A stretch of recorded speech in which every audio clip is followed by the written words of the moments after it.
Hello, good morning, everyone. Good morning, Mr. Ganesh. Hello. Will host.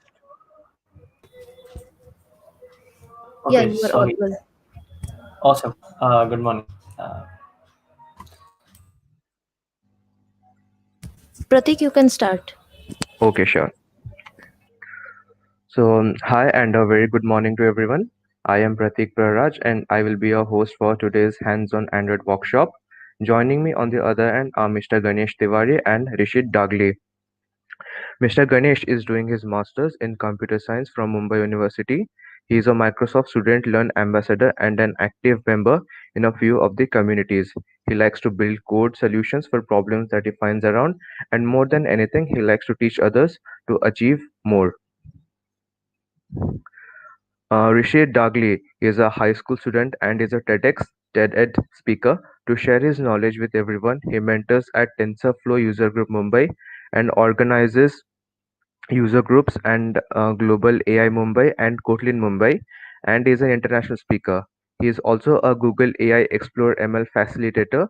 He is also interested in research and has published multiple research papers in the field of AI and maths. He has also represented his country in various hackathons and competitions and even won a few while representing his country. Today's agenda is for the first 30 minutes, Mr. Ganesh will be taking a basic intro session on Android and then we'll be handing over to Rishit Dagli for the hands-on session.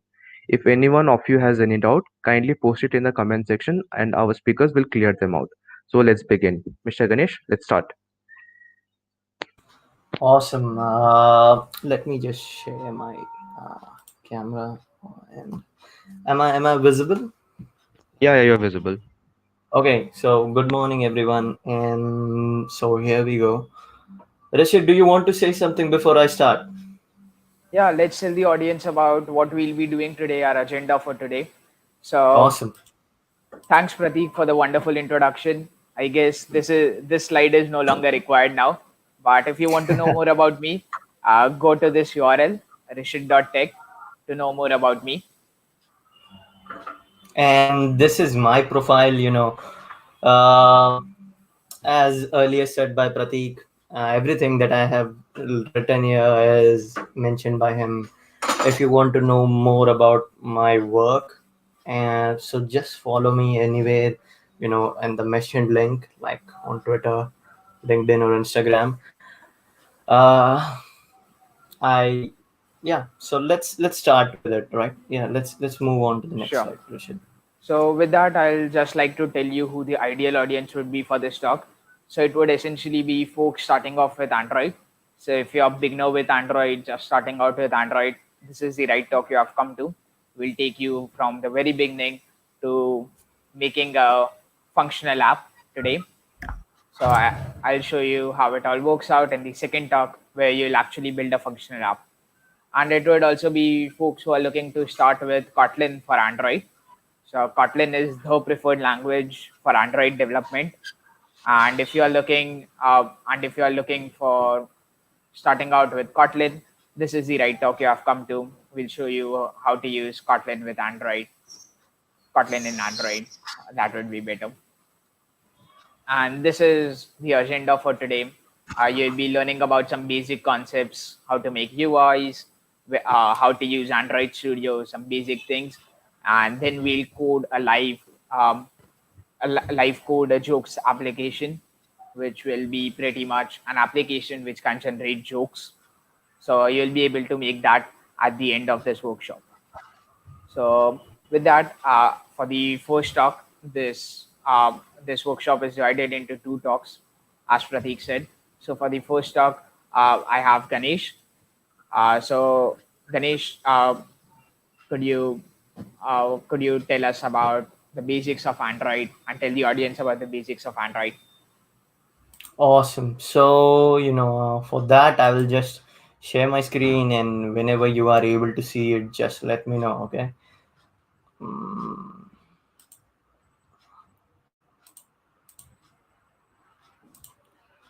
awesome. Are you able to see it?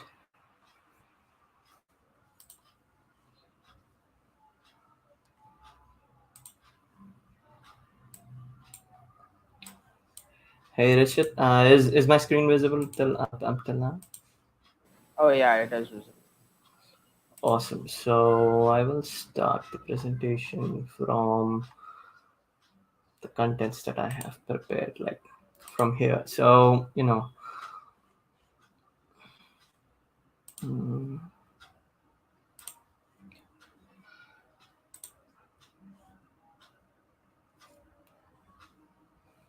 okay. So in the first, this whole talk is divided into 6 steps, for which I will be taking up the first four, and the major part, that is live coding and app, will be taken by Rishit.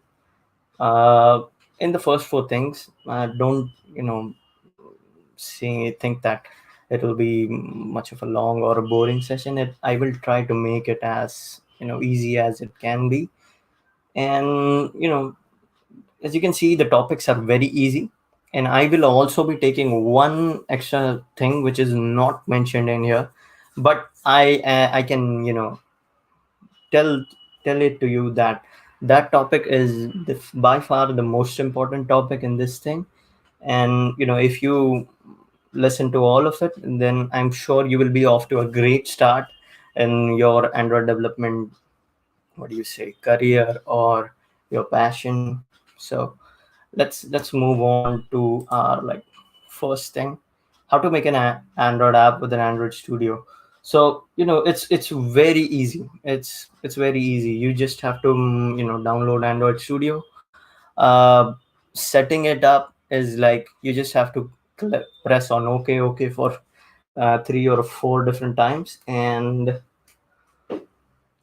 setup of it will be done. It also automatically installs all the SDKs, the Gradle plugins, um, emulator things. So basically, if you install that, on which you just have to click on OK, you have a whole setup of things which you would need for making your first Android app. And after you have set that up, downloading that is just as easy as it is to make it a, you know to make an app. You just search for Android Studio, and the first link that you will get is install Android Studio. Just click on it, download it, and go ahead with it.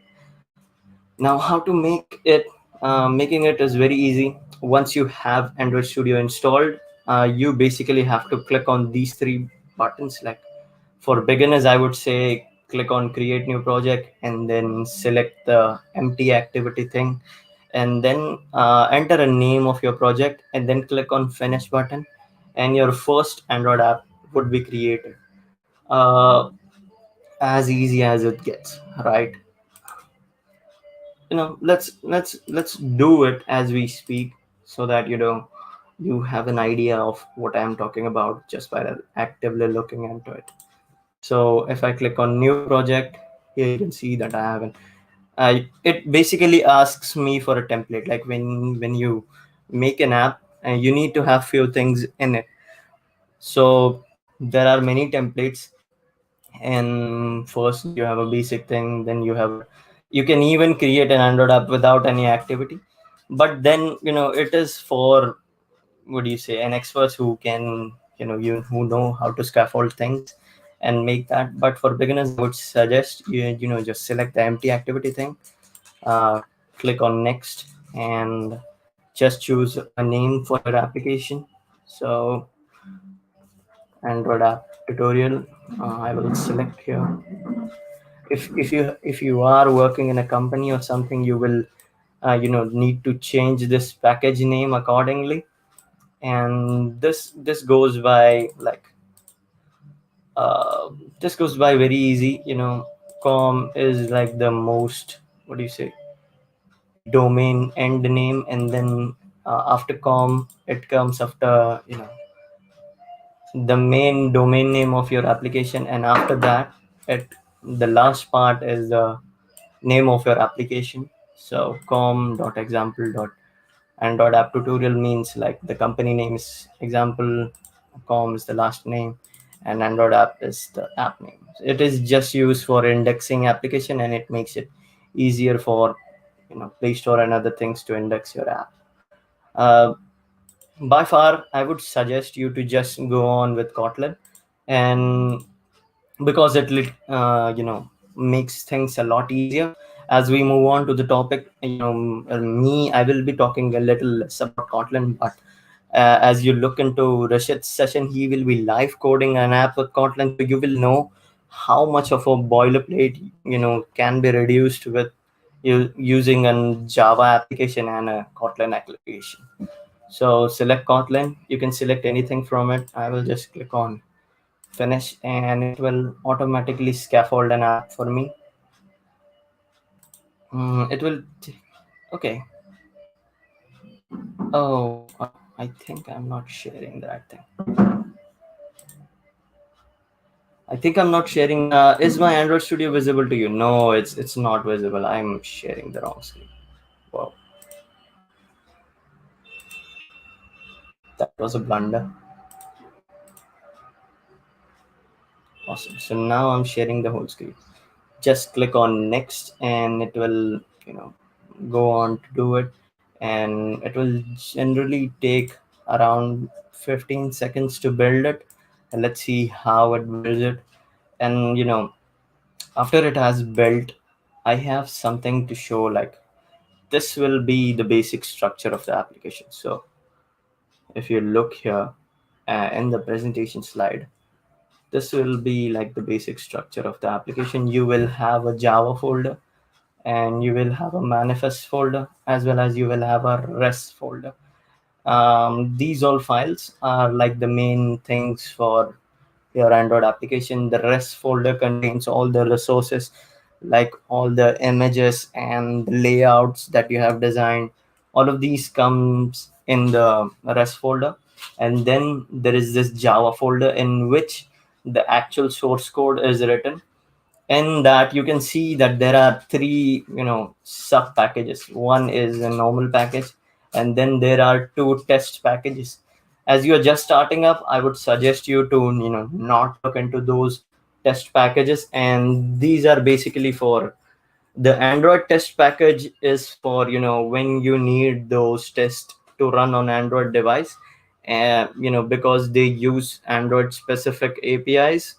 And the test package is for testing out normal Kotlin code, which doesn't rely on UI things, that kind of a thing. And the package which has nothing mentioned on it is actually your source code that you will use to make your application. So if my app is built up, you can see the whole thing again in here. And in your rest folder, you have four things. One is drawable, which is actually nothing but icons and things that you would show in your app. And then icons, yeah, it is basically icons. And then there is layout. Layout is how you lay specific things. As you can see, this layout is named as activity main. So that this layout is for main activity. It's just a naming preference, so that looking at the name of the layout, which class it relates to. Map is like these drawables that we had. These are not, what do you say, different screen size friendly. So in map, you have images for every different thing in every different sizes. So when you see in map, there are two different things. One is IC launcher, and one is IC launcher round. So IC launcher contains of IC launcher in different sizes. This is for HD pixel, this is for medium pixel, this is for extra high definition, this is for extra, and so on. And at the very end, there is this color values folder. In values, there is nothing but text values for different things. So if I go into colors, you can see that there are various colors defined. If you go in string, you can see the strings are defined. These values are stored in such that, so that it makes it easier for us to just swap values. So if you build in an application where you have say different language support. So this kind of a setup makes it easier. So you will have different strings with the same name but within different folders. You can have a strings underscore n for English things, and such that you will just replace the file name and all the text will be replaced automatically. This makes it easier. That is the same with themes. You can say that both the files are known as themes, but one is for light mode and then one is for night mode. So that is a little bit of difference between things. That's how you're supposed to do things. And let's let's move on to something else and something more exciting. The next topic which I will be taking is how you can design your UIs. And basically in Android Studio there are two ways to do so. You can easily drag and drop things like text views, edit views, and different kinds of views, or either you can code it yourself in the XML part of things, and it will show it as a live preview in the designer part. So you can change these things by clicking on these three buttons. When for the first button is code, in which view you will only see the XML part of thing. The second button is split, in which at the left hand side you will see the code which is actually written, and on the right hand side you will see the preview of whatever XML you have written. And at the design part, and the third button which is design, which will only show you the design. And that thing is used for when you are using drag and drop options to just place your widgets. And that is actually one of the fastest way of building things. So let's look on to it in a tutorial kind of a way. So if I go into here in an activity view,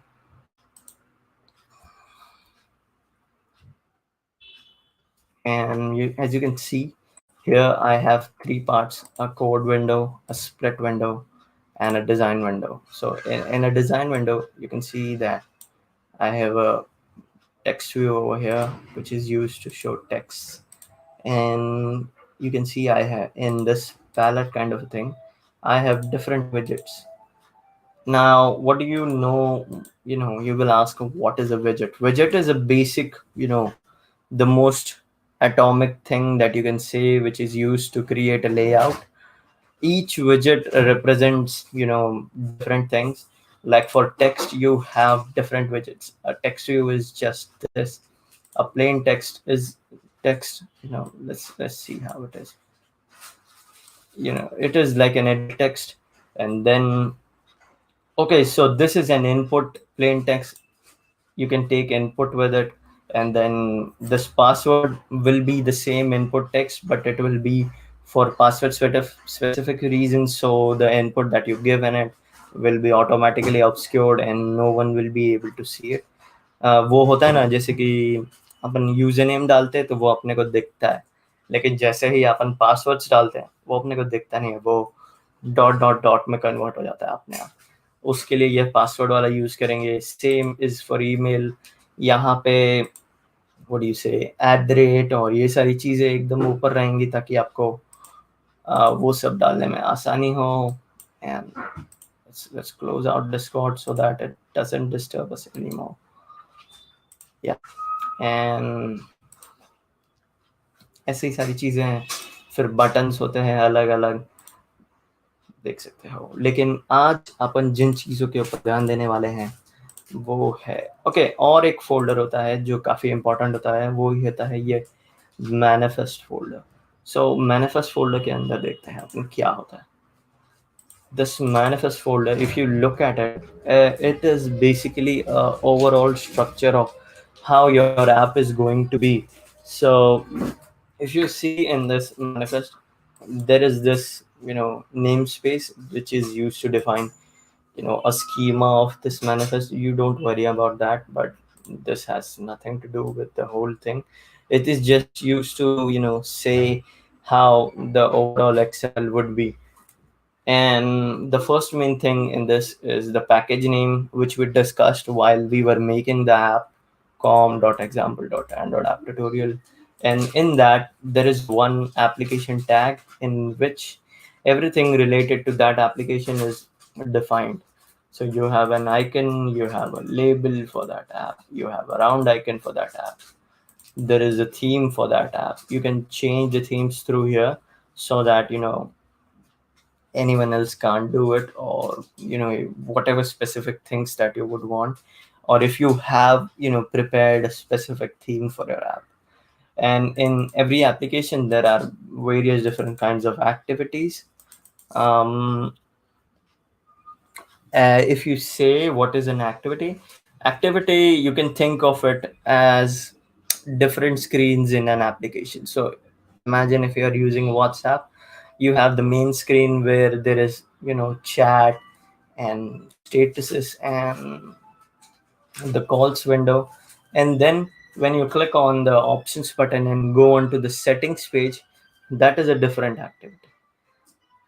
That's how activities are supposed to be. And in each activity you define intent filters. That is, if you want to go to that activity, you can just select this intent filter and go into it. And that is it for the basic structure of application. And so what is the benefit of using XML versus a design view? So let's look into how you would make an application with a design view or an XML view. So we have an XML text over here. You can without going into the code, just change a few things here, like in the attributes part of things over here. If I click on it, you can see that it doesn't have an ID, but I can give it an ID, like hello underscore world. Now you can see this. I can access this label in this code using that same name. So if I go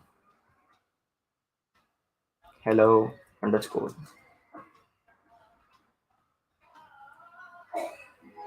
let it load for a second. I don't know why it's not r dot hello world. As you can see, this thing is accessible to us over here using that. And so you give an ID to it. So if you want to change some settings of it, you can just click on it, and you can go over here and change it accordingly. Ganesh, can you zoom in a little bit? Okay, yes, of course.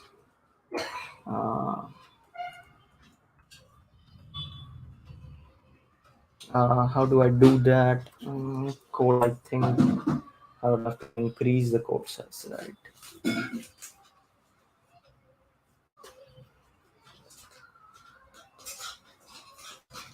Now edit view.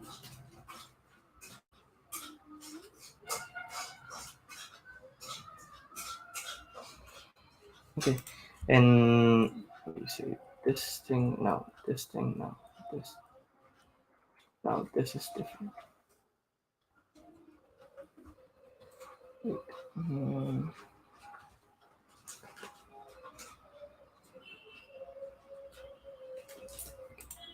what was the shortcut for it? I usually use Visual Studio, so I am a little bit of uncomfortable with it right now. But let me just look it up. Increase font size on Visual Studio.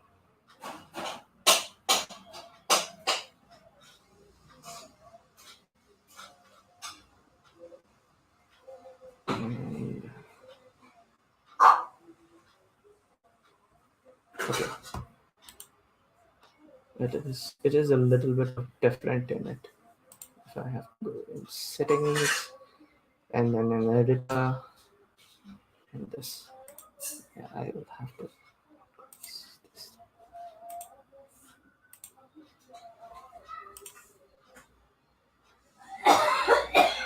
Is this a little bit better? No, I don't think so. It is still the same. Is it a little bit better?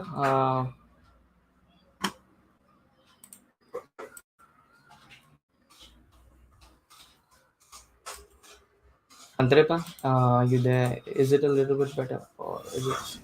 No, it's like maybe the audience can tell, but like if you can just increase a little bit more, then it will be better.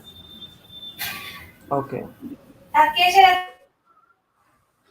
Hmm, I have increased it.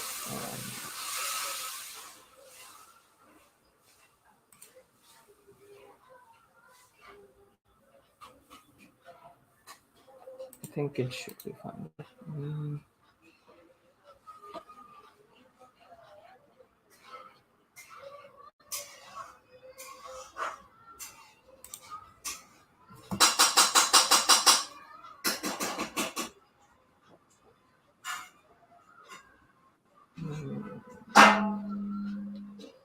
CTRL Alt S. Yeah, this is the same thing that I changed. So if I set it to 24 or 22, it changes the whole app size, but the what do you say? The file size remains the same. Um, Hello, Ganesh. Sorry to interrupt. Yes, yes, yes, You yes. I was looking for your help. Where are you, bro? could you press Control Alt S? Yes. Okay. This is it. This is it.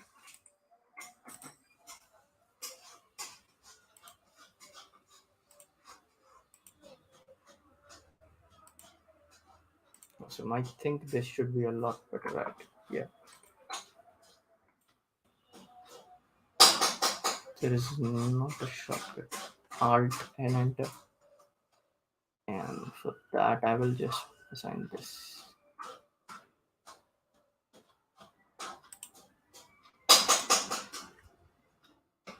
Awesome.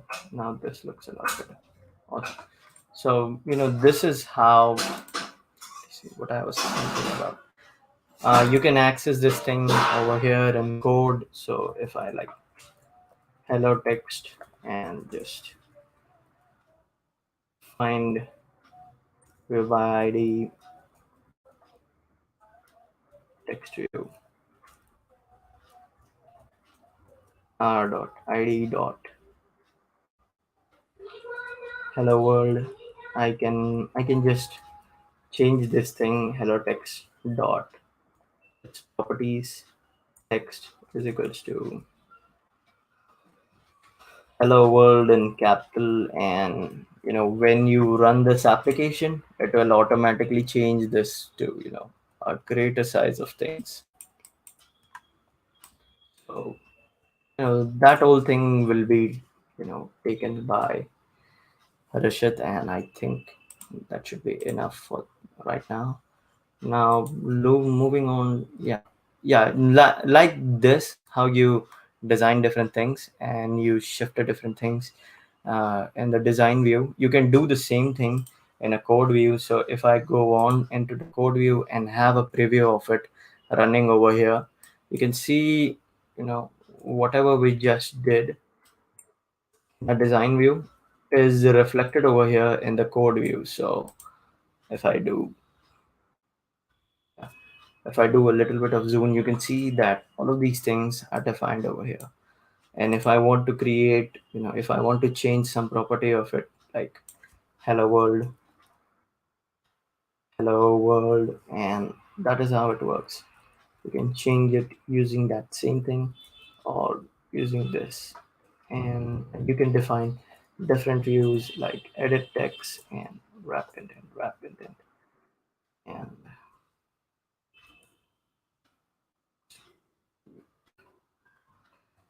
I will have to constrain it. Uh, let's change this view to linear layout for now to make things easier.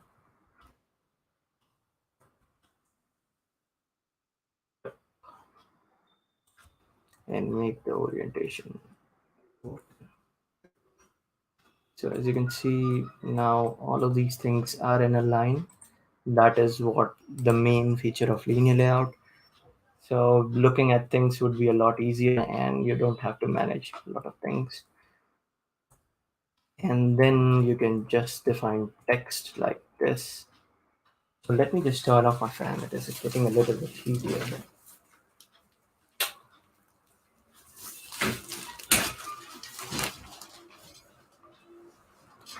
That should give me a lot. So I am. You can see that as I am changing the things in the XML, it is automatically giving me a preview of how things would look when you run the app. And you know, while many people will suggest different things, like when you should use a designer view or when you should use an XML kind of a way to do things, my personal experience is that when you use the XML way of doing things, it's a lot more, controlled, and you know exactly how much you have made changes. So if you want to make a pixel perfect design, go on and do it in the XML way. If you want to just make a design very quickly, just do it in the design way. So there's that. Let's look into the next thing, that is my different views and layouts. So for this talk, I have already talked about edit text and text view, but these things are used for, these are like, views are like the most basic thing in a layout, and you have different views to make your app more better and usable. Text view is nothing but like a label in which you can view the, display different text. Edit text is nothing but view in from which you can take input from the user, and button is like from which you can get touch gesture or on tap gesture, so that you are going to do something when a touch or a tap has happened. The basic way of defining a text view is like this. You define on your text. As I said, you can further customize it by giving font family, type size, text size, and color size. The same goes for edit text. You can further, it is used for taking input, and it can be customized such as font family, text size, text. The button is a little bit of different thing, and let's see how it is. So if I go into here, wrap content, and do this text. Uh, and so this thing, the text which you click on, text is the text which you write in Android colon text is the one visible on the screen, and you get a different property which is known as on click, and in which you can say that which functions needs to be called when this button has been clicked. So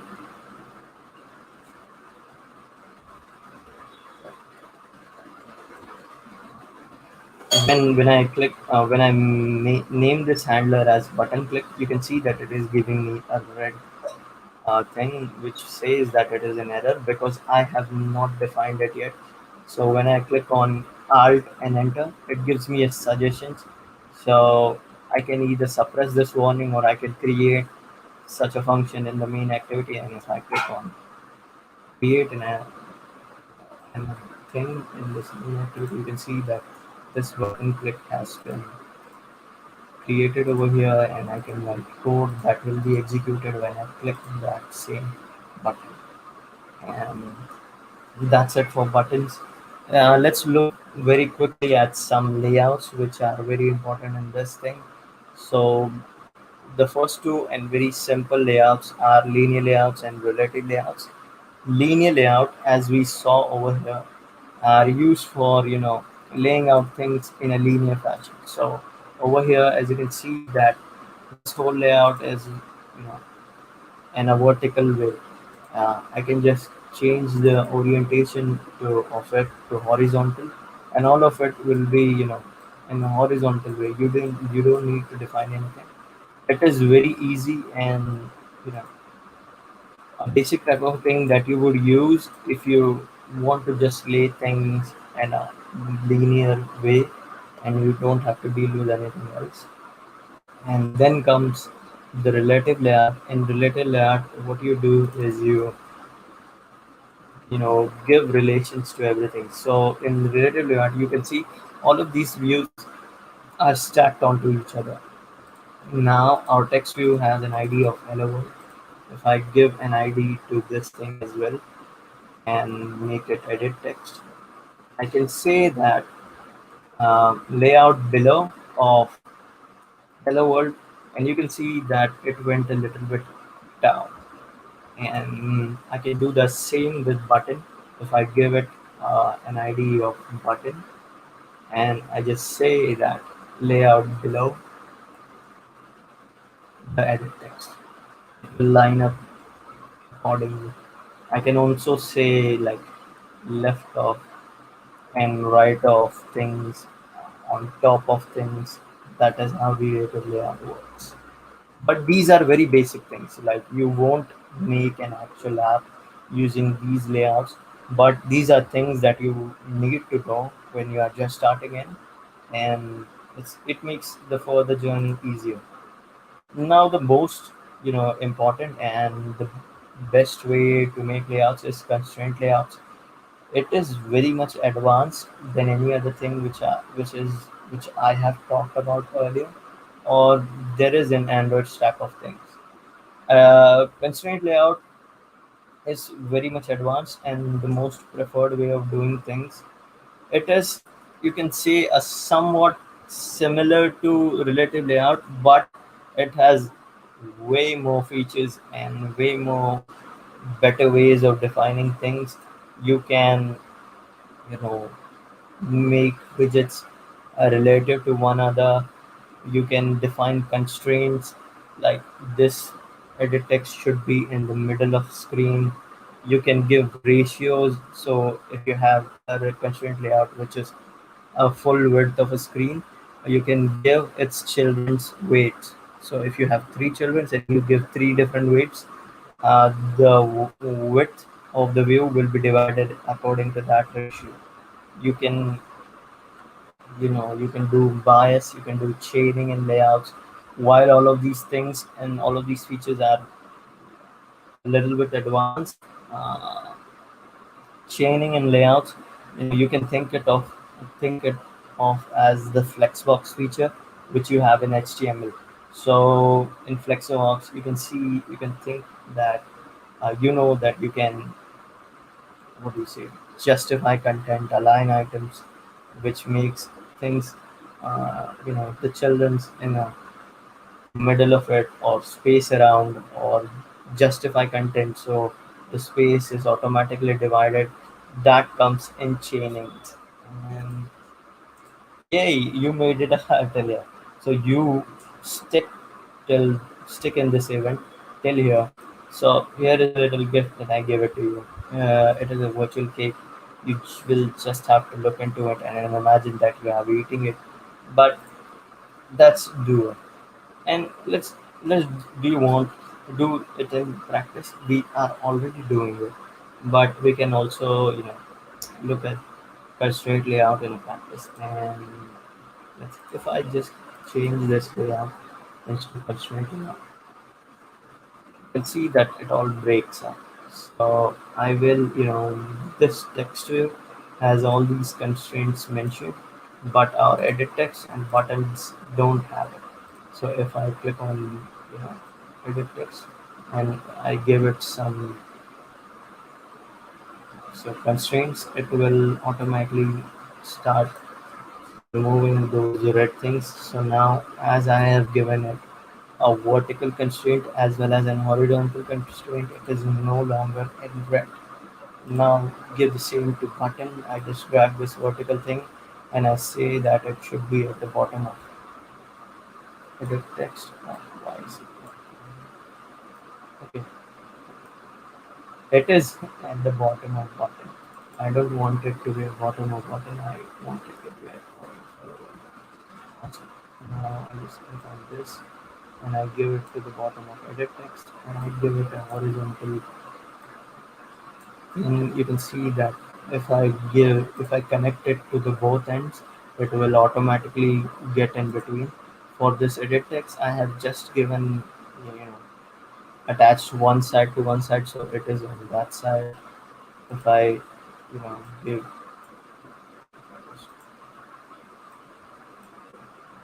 if I give it another thing over here, you can see that it will get in middle as well. Awesome. So that is how pursuit works. We already did it in relative layout and linear layout, so that's that. And yeah, the last and final part that I want to talk about is the Git version controlling system that we have pre-built in Android Studio. So if I look into it now that I have created a project, you can see that it is not version control, but you don't want that in your application. So you can see that none of the projects are in a way. So and none of the projects are version by Git. So what I can do is go here in the terminal and you can see that I can click on Git in it and it will automatically create a repository for the folder. And now if I go into the now yeah, as it is loading, you can see that all of these files are are in red. So now they are managed by Git, and all of these things which are not actually staged will be in red. I can add different things. So, so while this is zoomed, you can see that also Git button popped up in the bottom. It was not earlier here, but when we initialized this thing, this Git thing showed up here in the bottom. And now, as you can see, we have one master branch, and it has no commits until now, just because we haven't committed anything. But as soon as this popped up, there is also this different master button has popped up over here, which shows all of these branches and things. And okay, yeah, this thing also shows up, and this shows all of the branches of your application. If you are a beginner, don't worry about branches. You just know that in a Git repository there are different branches, and they are used for managing your code in a better way. And the first basic thing that you should know, that every time you make a change in an application, you need to commit it. So now that we have initialized a new repository, you can see that there are many different unversioned files in here that we need to commit. So if I just click on all of it, you can see that 39 files are added, and I can just give it a name like initial commit and commit it, and it will automatically version, commit all my files, and we will have our first commit entered into it, and we can see it over here.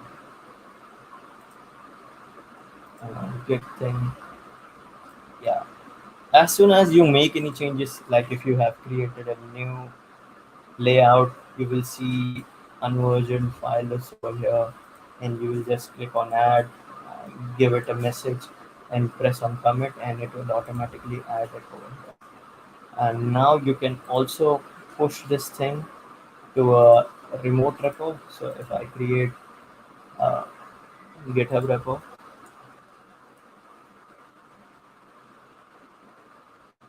and name it as sample Android app,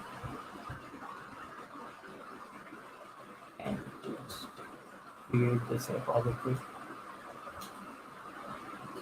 you can see that there is no code until up here, because You know what GitHub is actually?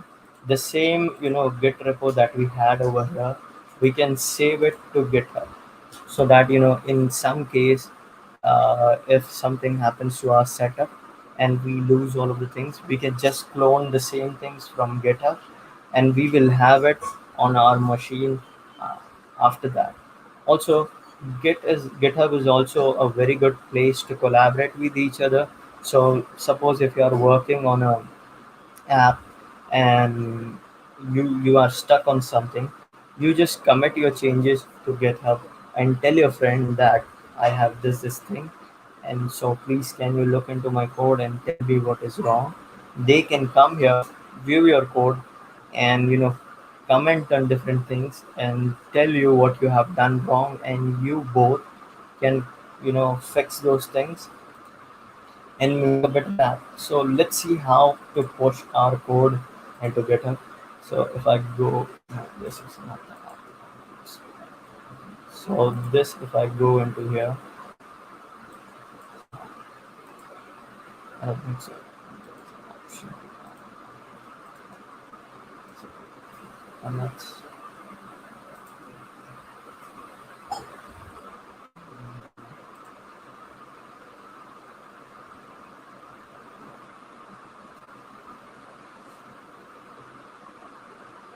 mm,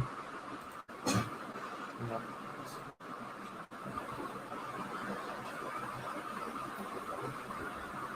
Okay. So the terminal way of doing things is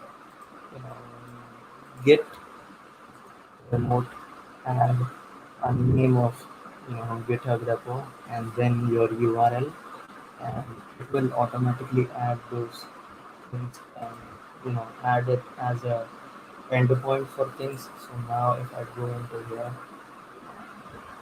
let's go into this part thing, you can see that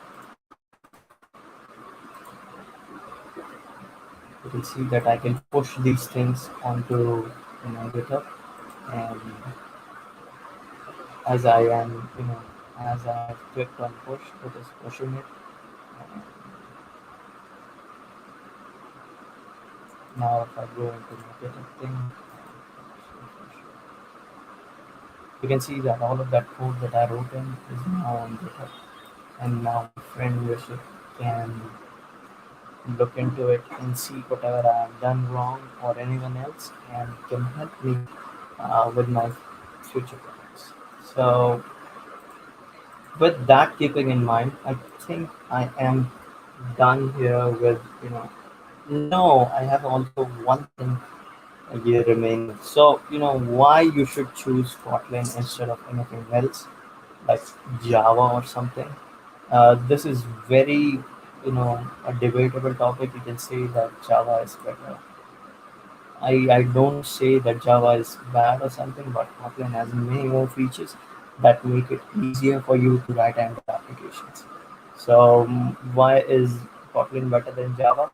Because it gives all of those features of Java that you know and love, while removing all of those bad things in Java. So the first main things that comes into my mind while thinking about Java is that uh, null pointer error exception. If you have developed with Java, you know that this null pointer exception thing is a very plague thing, and Kotlin tries to remove it.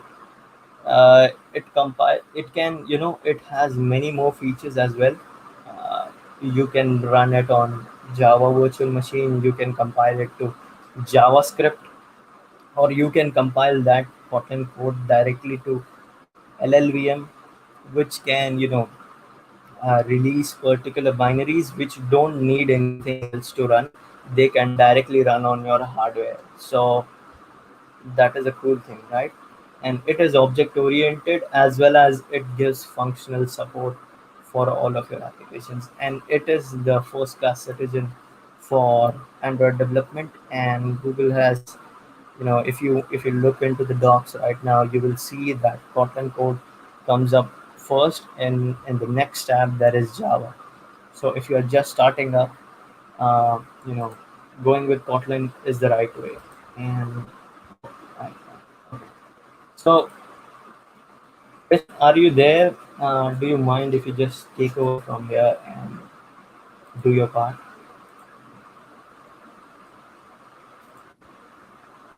Hey, Rishit.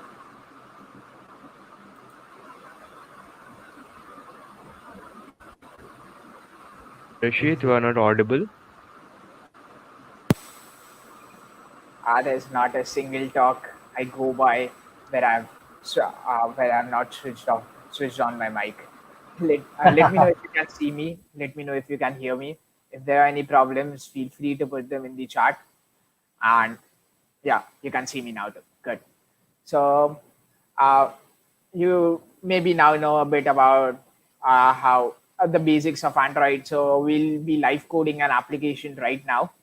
So it will be this application which you see on the slides now, a random joke application.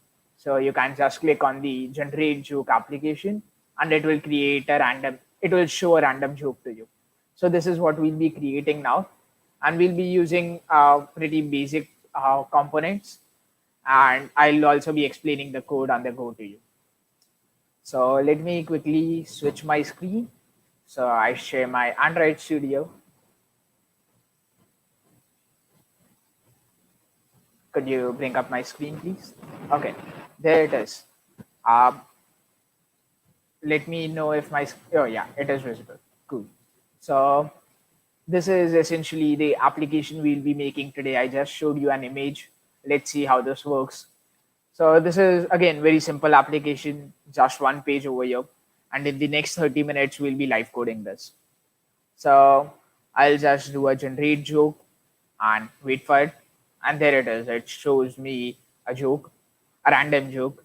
So it's, did you hear about the two thieves who stole a calendar? They each got 6 months.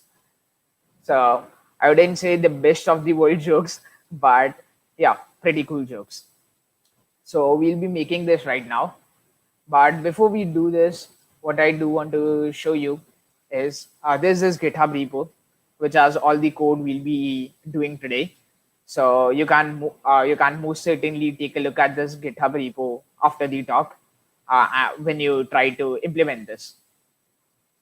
I also have a cool website I came across. So there's this API and a website called I can hash that joke, which allows you to get jokes, the kind of jokes we just displayed. So in this talk, what we'll be doing is we'll try to use this API in our Android application and display a joke. So it gives me all. I'll show you how to use all of this and so on. And we'll be doing this with Retrofit. So Retrofit is a very popular library for doing networking calls, for working with APIs. It's pretty popular out there. So we'll be using Retrofit today. I'll be showing you how to do it and explaining the code on the go. So since I have 30 minutes with me today, so what I'll be doing is I'll try to live code most of the code, but the parts where I actually build out the UI, the XML, the buttons and text box, I'll just take in the numbers which I have from earlier, or I'll just take in the text size and the color which I use for this button. I'll take all of those from this application. So let's go ahead and make a new project. We'll start from the very beginning. So maybe now you know how to make our project. I'll just click on empty activity. Let's give it a name. I already have the random joke application out there. So I'll just give this. So I already have the random jokes app. I'll give this a name, random jokes app 2.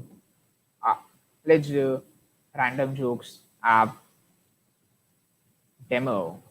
That looks good. That is it. I'll change the minimum SDK version according to what I want at a later stage. So let's create this project over here.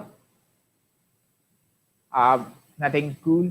So maybe you couldn't, I think, see the buttons I clicked while doing the project since they were not zoomed in, but just created just a simple project. Let's wait for it to build it out. Till then, till it builds out, what I do want to show you is uh, tell you a bit about retrofit, which is what we'll be using today. And on the go, you'll also be seeing how you can best use Kotlin. So what retrofit allows you to do is we have the HTTP API. Retrofit allows me to convert it into a Java interface. So I can very easily use it with Kotlin.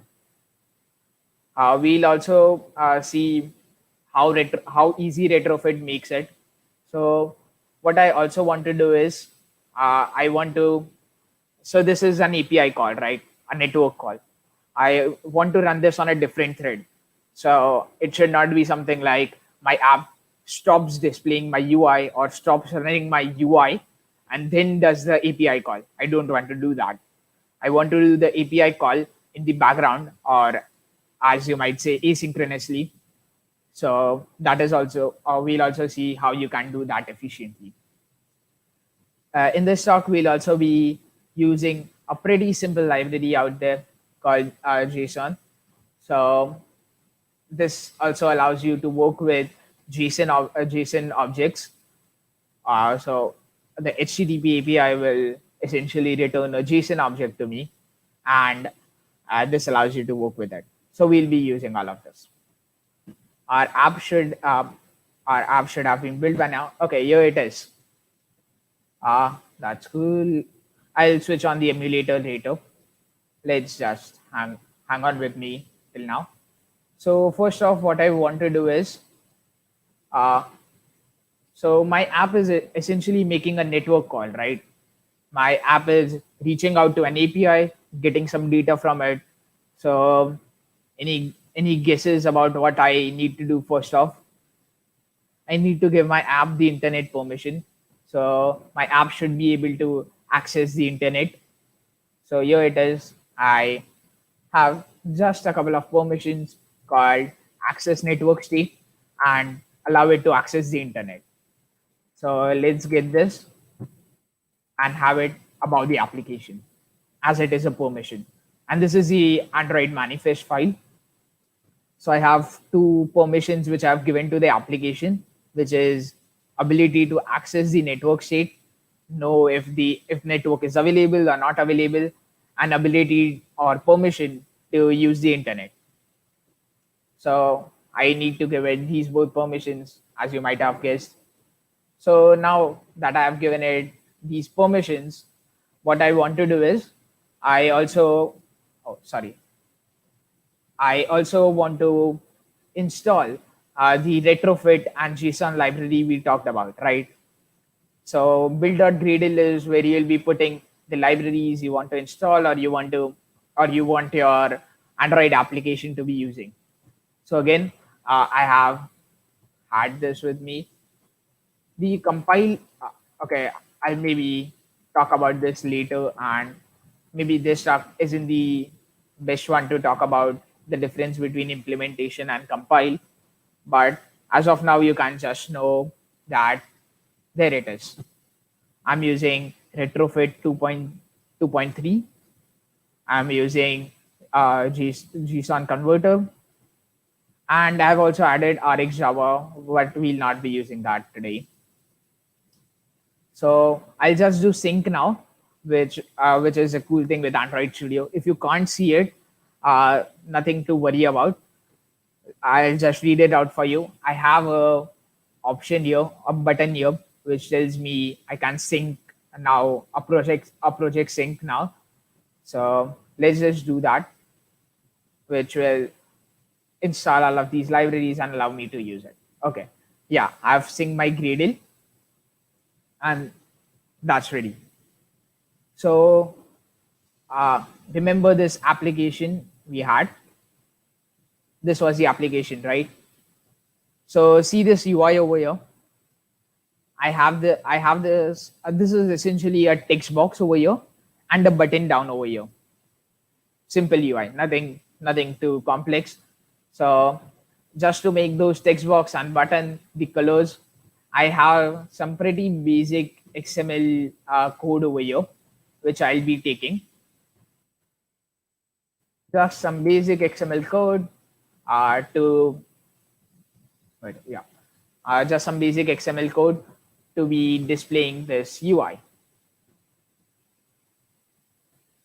Okay, here it is. There are errors, I know that. So yeah, here it is. We have the simple UI, but there are two components missing. One is the icon over here, and there was something like generate joke written over here. So I need to do both of that. So at this stage, I'll also like to tell you about values. So here I have a strings.xml. So what I have done over here is there was some string in or some text in this button, right, which was generate joke. So instead of putting the hard coding the generate joke text in this button over here, what I can do is have that in the strings.xml. So anytime I just want to change my application name or any other string in my application or any other string which is displayed on the UI, I can just come to strings.xml and change it right over here. So that's pretty cool. So let's see the name we had defined over here. It was generate joke button. So let's make a new string. We'll call it generate joke button, and I'll pass in just the string which I want to display over here, which is generate joke. So now I have made this. I should be able to see the generate joke over here. So now anytime I want to change this, I can simply go here and change this string. So I'll do this generate joke 2 maybe. Just a simple change to show you. And there it is. My UI is changed. I don't have to hunt around for where I have defined this text. So that's something you should be doing. So also there was an icon behind in this button, right? In this generate joke button. So let's go ahead and get that icon. So I'll go to drawable, and we have a couple of icons for us. So let's see which icon I want to use, which looks good to me. Now you'd essentially be going over this, but I already know the icon which I want to use, the transform icon. So this was the icon which was there on the generate joke button, and it looked pretty cool, a bit of pretty near to the randomness message. So yeah, let's just take this and get this in our drawable so we can then use it. So there it is. I just imported this icon, and here I have it in the button. So I'm pretty much done with the UI. Basic stuff over here. Nothing too great in the UI. So let's get started with actually making our application. So yeah. What I'll do is I'll make a new module inside of this. Oh, uh, yeah. So let's quickly do that, and I'll call this model. So this is usually a good practice to follow.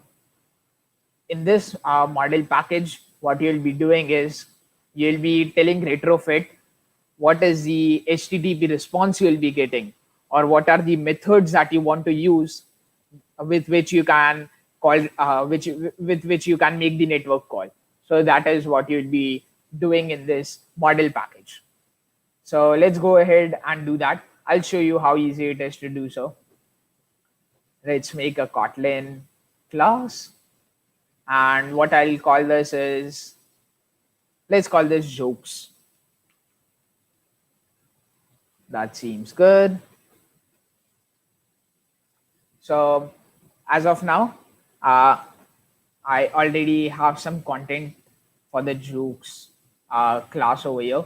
So I'll just kind of take it from here, but let me tell you how I came across this and what is this all about. Okay, so at this stage, what I want you to do is, ah, give me, oh, no problem. Yeah. So at this stage, what I want you to do is take a look at the API which we have. So this is the API. It returns three things to me: a ID, a joke, and a status. So I need to tell, my application, okay, this is the kind of response you should be accepting. So ID here is a string, joke here is a string too, and status is an integer. So that's exactly what I've done over here. ID is a string, joke is a string, and status is an integer. After this, what I'll be, so there it is. I have told my, oh, I just sensed an error. So this happens a lot with live codes. You can make errors, but it's all about if you can debug them. So this was supposed to, this was essentially supposed to be a constructor, and I made it as a class. So you might remember round brackets used for constructors, and that's what I missed over here. So yeah, no problem. But this is essentially telling me, okay, I should expect my response in this format. What next? I want to make a method through which I can make the network call, right? So let's make an interface in the model package. Where's oh yeah, here it is, interface, and I'll just call my API jokes API. So I'll call my API jokes API, make an interface. Yeah, let's make it. Here I have the jokes API interface. Now what I want to do over here is tell the kind of headers I should be using, or the kind of method I should be using, or if I should be using get, should I be using post, and all of that, so I can actually make out my method. So let's do that. So first off, I'll add the headers. So I'll show you how I do this. So let's go to the API provider. So the API provider tells me that my header should be, for this endpoint, my header should be accept application application/JSON, right? That's my header. So I'll get this from the API provider, the header I should be using for this simple example, and pass it in. So I'll just do, there it is. Oh, I already have the quotes, didn't need to copy them again. There it is. After this, I want to use the get method. So I'll just do get, and let's go back to the API provider. The API provider tells me that all my API requests should be directed at this URL. So in a lot of other APIs, what could happen is you have to pass up an API key, or something like a specific search result which your user wants. In this case, it's nothing like that. So I don't want to do anything like that, and I'll just pass in a simple slash, saying, okay, I don't want. Did I pass in the wrong slash? Oh yeah, I did. Sorry. So does that, and then I actually make the function. So I have this simple line of code over here. So let's just take it. But so this, I essentially take code from here because I need to get the name right. So you can have consistency if you follow along. If you want to follow along and you use the GitHub repository in between, you can have consistency. That's why just taking the function name from there. So let's see the API provider again. It essentially returns me this, which is a single object, right? So I can just pass in call, and then I want the type jokes inside it. And we just made the uh, and we just made the jokes class over here. So it is expecting all of this inside the as a type, as a return type of this, as a return type of the get jokes function. This get jokes function will actually do the API call for me. Okay, so with that, we are pretty much done with the model class. We have told it the kind of response it should be accepting. We made get jokes, which will actually be doing the network call and giving us the JSON back from the API. Let's put this all into practice. So first off, I'll make a function over here. So this function will be doing all of my stuff related to using the API. So let's just make this function over here. I'll call this function get data. That seems like a good name. And remember, I told you we'll be using JSON for doing some operations. So let's just build that out. So I'll call this JSON. Here it is. I want a JSON builder. And if you know, if let's go back to the API provider again. So this is a single object which the API returns me.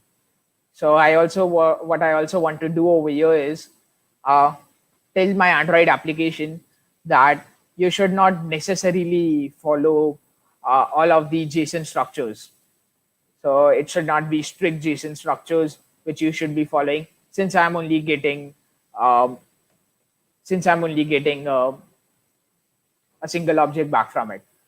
So JSON has wonderful thing to make this easy for us, which is set lenient. Here it is. Yeah.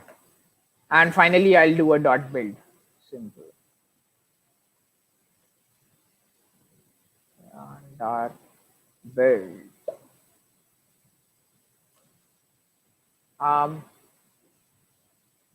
Was this? Oh, sorry. This was that create. I just got confused with another API. Okay, there it is. And after this, what I actually want to do is make a retrofit builder. So let's make a variable, and we'll call this retrofit only. Yeah, retrofit, and it should be using retrofit dot builder. And what I also want to do over here is, yeah, it gives me the option to import it. Let's just import it pretty quick.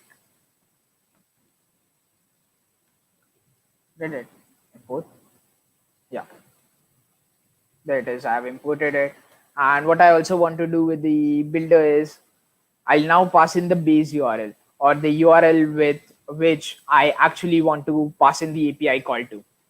So dot base URL, and my base URL, let's go to the API provider again, is this URL, ican-jokes.com.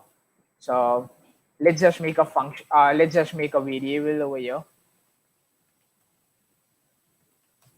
We'll call this the base URL. Yeah, it's a string. Let's just pass in the URL which we have. There it is, and I'll pass it in over here. Yeah, that's right. What I also want to do is add this JSON we just built using the JSON builder. So retrofit again makes it easy for us. We have the JSON converter factory. I'll just add in JSON. Yeah, here I have JSON converter factory. And now which object should I be using? It's the one we just made about this JSON. So yeah, I guess that makes sense. And I'll just do a dot build now today. So there we have it. We also made a retrofit builder. Now what I want to do is I made this interface over here. I want to actually use this method I made to make my API call. So let's do that pretty quick. First off, what we need to do is make an object of the interface. So I'll call this valjokes API. This is an object of the interface which we just created. So I'll do a retrofit dot create,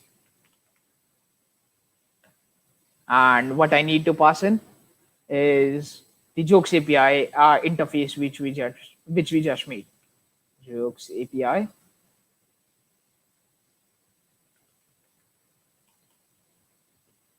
Okay, there it is. We just made one. Have I import? Yeah, it is. Okay.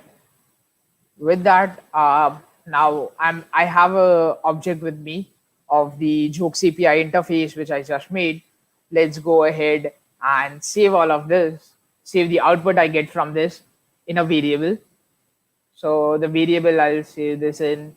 Let's call it call, or maybe if you want my call.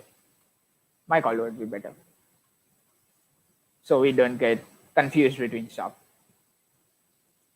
So what is this? This is essentially the API response which I'll be getting. I'm storing that out. So this is of the type. Okay, let's go back to the interface once. So I have specified the return type over here, which is jokes. So let's just use this return type, specifying that my call will be of this type. And I just made the method in the interface. That method was called get jokes. Correct. So I'll just do jokes API, the object which we made on top of this, dot get jokes. And there it is. I have got the network call into my call variable. After this, now what I want to do at this stage is I essentially want to do this call not in the UI thread. So I don't want it to do this call in the UI thread and block up my UI thread. Android would also terminate this process. So I need to do this call asynchronously, or I need to do this call in another. I need to do this call in the background, not on the UI thread. So retrofit again makes it super easy for you to do so, and we use something called enqueue or enqueue method. So let's just take a look at that. And the syntax here is super simple to do, super simple to follow along, but this essentially allows you to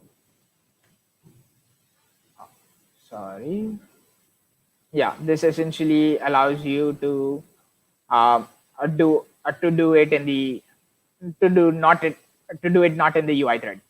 So callback, and my type was jokes, which I just made, and there I have it. Now what I'll do over here is I don't need to build anything. I don't need to write all of those methods which I need to override. I'll just select implement members. So Android Studio writes that code for me. So I'll just implement these two methods over here. So there I have it. It made two functions for me, two methods for me right over here. On failure method. So what should I be doing if my network call failed, or a on response method, which is what should I be doing if my network call was successful. So let's take a so first off, on failure, nothing cool over here. I'll just log it into the error log. So I'll just do a simple logging and print out my error. So there should be, yeah, let's import the library for log. There should be error, and my error message is in T. So I'll just do T dot message dot to string, and we'll put it out into the error log. Simple, nothing new over here, just logging it out. What I do want to do at this stage in the on response, which is if it's successful, is I have this response over here, which is essentially what the API has returned back to me, and which is what I'll be using. So first off, I want to check if the API has, if I was returned with a 200 status. So you might be remembering that a status 200 status means okay, right? Simple. So I want to check if that has been done properly. So let's just have an if over here. So I'll do response, which I get back, dot. I want to use the code. So it needs to have made a proper API call. So in that case, it would be 200. So if the response code is 200, then what should I be doing? That's essentially what I'm telling it over here. So once I know that the response code is 200, I'll simply store all of the joke text into, let's store it into a variable for now so we can maybe print it later. So I'll just do joke text equal to response.body, which is all what the response sends me, or all what the API or all what the API sends me back. That body. So I essentially have this over here. Let's see. So now I again want you to take a look at this class we made over here, which was telling me that okay, I have three things which will be returned by my API response, which will be returned to me by my API, which is an ID, a joke, and the status. So what I'm interested in is the joke. I don't have anything to do with the ID. I already use the status. So what we can do is just use joke text dot joke. This is the joke which I'm getting back from the API. I hope that makes sense. So what do I want to do with this joke? I want to display it on the text box, right? On the text view, right? So let's go ahead and import. Let's go ahead and find our text view first. So also note that we are taking a look at this from a very basic. We are taking a very basic look at this. There are a lot of things you would ideally be doing. You would be using proper Android architecture components. You will be using maybe MVVM for doing the call asynchronously. The Kotlin way of doing this is with coroutines, and you'll most probably be using that. But since this might be your first time doing Android, we are just taking a beginner based look at it. So I'll do a find view by ID, which will essentially tell me that okay, you should get this.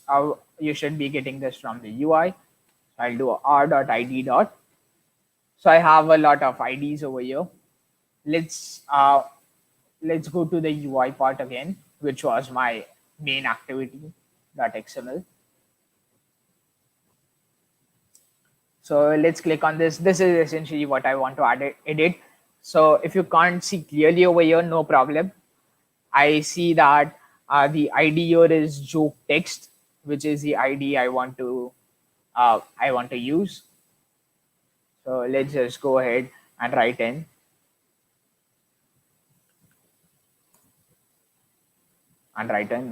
joke text.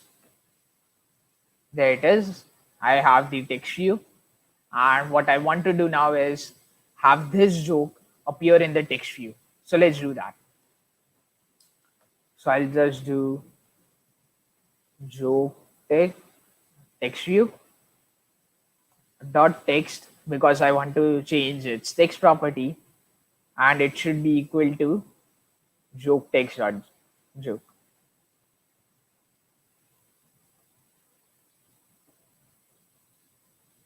Yeah, that's right. So I have also updated my text view, text views text property with joke text dot joke. Oh, so another thing which I want to talk about is this error which I'm getting over here, and this is a cool one, especially because maybe you now know a bit about non-nullability in Kotlin. So Kotlin allows you to have a simple syntax over here. So with this, what I can do is send the joke text dot joke to the text view only if it is non-null. So all of that code saved me by just having a question mark over here. That's how you do it in Kotlin. So all of that just got saved. So he made this function which actually does all of that. Now we are missing one last part, which is I want to do this if I press a button, right? So I'll do the same. I'll get the button from the UI. So I'll call this generate joke button equal to find you by ID. It's a button, and let's get the ID of that button. The ID of that button is generate. So I have the button. What I want to do is once this is clicked, I want to call this function which I have over here, right? So let's just have a on click listener. So each time I click, I want to do something. So what do I want to do? I want to call in this function, which is get data. So that's essentially how easy it is to do so. I guess I have some errors. What are the errors? This is a problem in live code. Yeah, you do have errors. So let's try to debug these errors right now. Let's see what problems do I have. Okay, so here a very simple error. I just passed in a JSON converter. I just passed in the JSON object which you made to the converter factory. I should have passed this to the create method. So a simple error over here. I guess this was just a typo or okay, what's the problem over here? Let's build this again. I have an error, okay. Yeah, in this file, the character literal does not conform to the expected type string. And why is that? Oh, simple error, guys. I missed out some very simple stuff. But here it is. We debug them. Okay, and yeah, it should pretty much be there. So what I'll do is, there was this application running in the background. I'll just stop this so we can try to run our application which we just live coded. So let the Gradle build be finished. Yeah, it's finished. And let's run this application now. Here I have it. I'm running this on a Pixel Excel emulator. Yeah, it's installing the application. Let's see how it does. Here is my application. I'm using material design for the buttons. So I just clicked on the generate joke button, and here I have it, a joke. So from the API, a red and blue ship have just collided in the Caribbean. Apparently, the survivors are maroon. If you understood it, maroon, the color, I guess, the maroon color. And yeah, the app is working perfectly well. So that was about live coding and application. I think we had performed the live code in almost 40 minutes or so. That was cool. So with that, let me just switch back to my slides. I'll stop my screen share and start it again.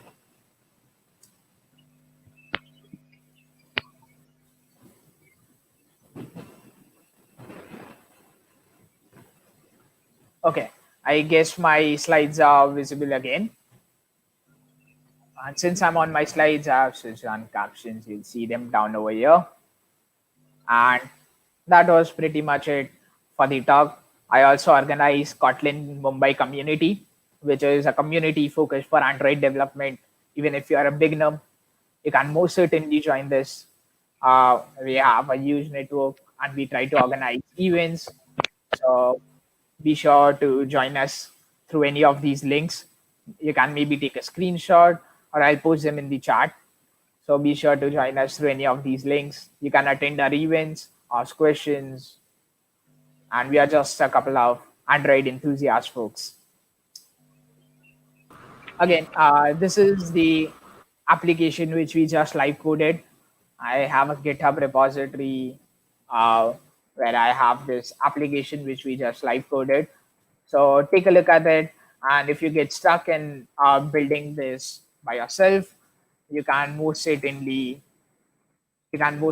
take a look at this application. So I've also posted it in the chat now. And if you want to take a screenshot right now, you can most certainly do that too. So with that, I'm pretty much at the end of this talk and live code. I hope you learned something from it. And with that, if I have time, I would like to take any questions, if there are any, and I have time. Thanks a lot, Rishit. That was a very informative and enlightening session. So let's head into the comment section to see if we have any doubts. Oh, sure.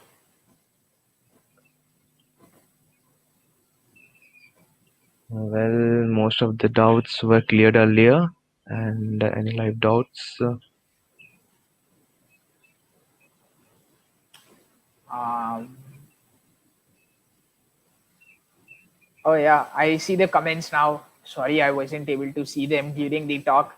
I was live coding, so Shraddha had rightly mentioned double quotes are required. Yeah, that was right. We fixed the error after that, but you got it beforehand. That's cool. So I guess there are no questions. If Yep. you have any more questions, be sure to reach me or Ganesh, who was earlier speaker, on Twitter, on GitHub, and we'll love to help you out or answer your questions. And thank you for tuning in on Sunday. And I hope you learned something from it. Thank you. Okay, that was great. Okay, I would like to thank both of the speakers, Mr. Ganesh and Rishit, as well as the attendees for tuning in for this hands-on workshop. So, okay, have a nice day. Thank you, folks.